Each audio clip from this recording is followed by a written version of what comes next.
Namaskar everyone. I will be discussing with you the United States, tariffs, Donald Trump, its neck to neck fight with China, and what is the way forward. Guys, I have some of the points to discuss with you since we are a democratic nation and I am an Indian, much inspired from United States, their policies, their processes, fairness, and so on and so forth.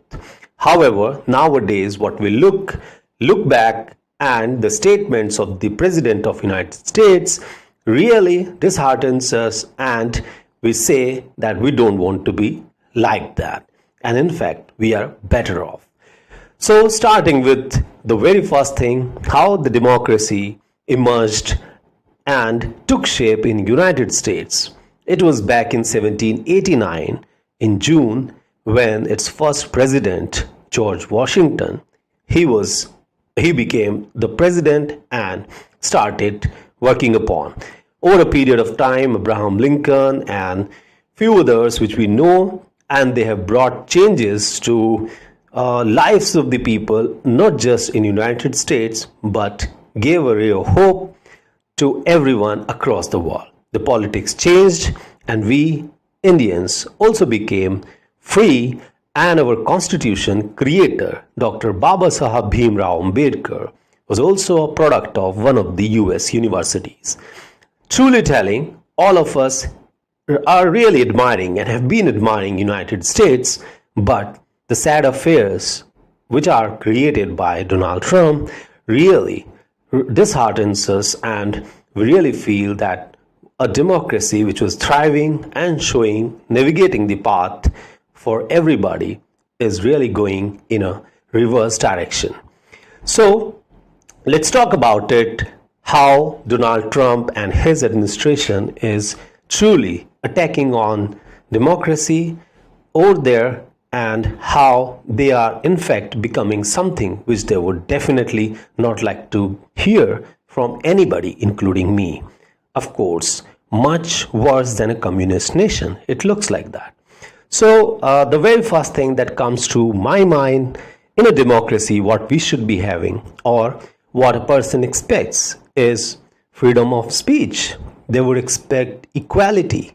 They would expect that they would have an expression to protest and to talk against the government, and to feel like, yes, we are the part of the nation. Even if they are foreigners, whether they are students or they are the one who are contributing to the economy of the particular country, they also want to feel included in the democracy in the country. But the recent incidents, several recent incidents, and after that a government order that also shows that if any foreign student is included in any of the protests, so they will be asked to leave. And we have seen some of the cases, and I think one of the names that I can recall, there is a girl called Rajni, and she was asked to leave. She left the campus of the university as soon as she could. So do you really think that the instances like this are really possible in a healthy democracy? Of course not.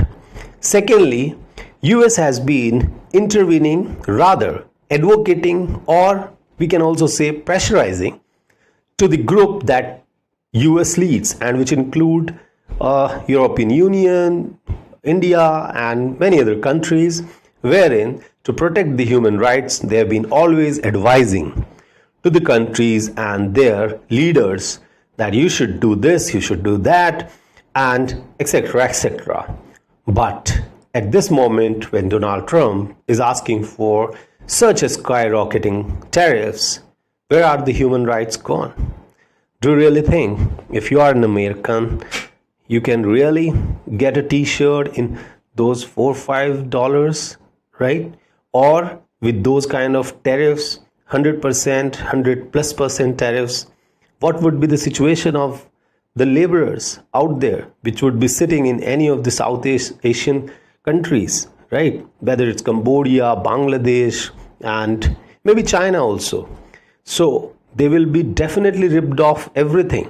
They will not even have food to eat. They won't be able to make their children more and more educated. And as we know, the United States believe in education and raising the living standards of everybody across the world.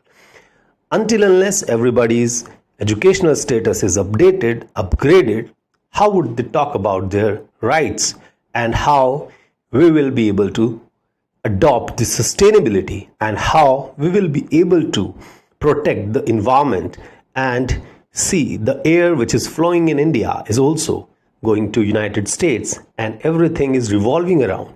When we are talking about the temperature increases, the global warming, it's not just one country, one place contributing. So even if you are sitting in China and producing something and having a lot of carbon footprints, they are going to impact in West also. And if something like that happens in West, that is going to help and that is going to impact to East also. So the point is, if we are going to make these kind of tariffs mandatory and imposing them, so possibly you may still get the t-shirts on the cause that you want, but the laborers who are sitting here in these nations where per capita income is truly low and lowest at many times, they would be definitely in a devastating position. So my point is, these very traits of equality, human rights, freedom of speech, so they are at stake, and everybody is able to see that what Donald Trump is doing, and definitely anybody across the world is feeling fear of what is going to happen in the times to come. China, which they have been saying that is a communist nation, a closed country, they're painting it differently, and they're saying that we want a better world. And you have seen the video that Chinese shared from their social media handle, that what we want a world wherein the businesses thrive, the money is in the pockets of everybody, and people are happy, which is quite opposite to what Donald Trump is doing. Guys, I would like to bring another point in your notice, and the point is, can a crony capitalism, which Donald Trump truly advocates, even if he doesn't say so, and these kind of values and the institutions which makes democracy lively and the people's interest protected, is possible? No, definitely not.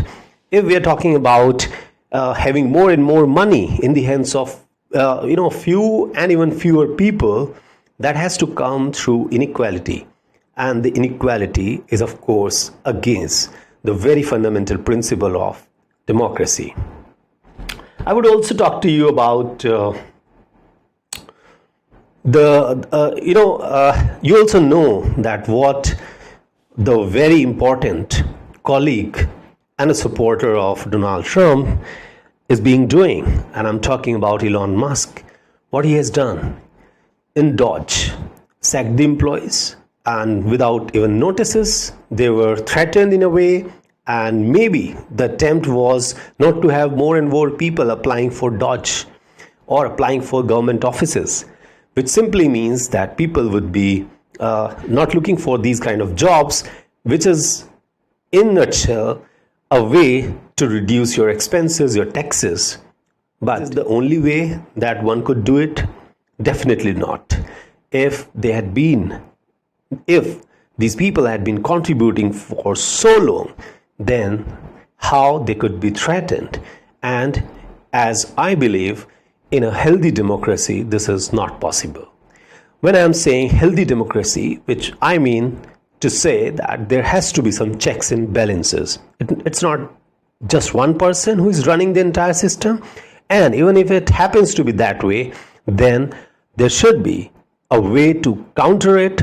And as the Plato says and describes beautifully in his book, The Republic, and which simply adds on one more thing in the previous writings or previous pieces which were said by Socrates and were definitely against what we call democracy nowadays, was the adding of the courts. why the United States and its courts are so strong that they can definitely take an action and stop things like that to happen. See, this is not just about one department or government department. When a government department starts doing this, then think about the private businesses. What would have been happening with the people who are working with private businesses? Would they be truly feeling secure to themselves? Because governments are there to safeguard the people's, the individual's interest whenever they are associated in, whether it's a business or they are salaried people. There are norms, and the norms are to be followed while keeping the interest of the people at center. But if a government start doing this, start releasing the people without having proper notices served, without having found the anomalies in their work, won't it be a negative and a wrong message? It would be, certainly. Guys, we don't know much about the communist nations because we have been hearing whatever their governments put on the social media or whatever they release as a press release. But in democracies, this is the best part, that anybody and everybody is free to speak, free to say, and people are more connected to their nations, as the theory says. However, what happens to be there in communist nations still remains to be a secret to many of us. Nevertheless, so I hope you could understand what I'm trying to say and what I was trying to bring as a point in front of you, that we definitely like being in a democracy, but democracy has to be protected by the institutions. Anybody who is coming from any background, any point of time, should not be able to threat each and everything, and people's interests should be protected whether they are sitting and wherever they are sitting. So be the superpower of the world, or superpower is bringing the checks and balances for the other nations. I hope you would like my video, and you would like to see more, and please do comment, and if you find anything which I have not spoken rightly, do let me know, and where are the areas of improvement. I would be happy to know from you. And how do you see the future of US democracy, because Donald Trump has a good time to go now. Thank you so much. Subscribe my channel.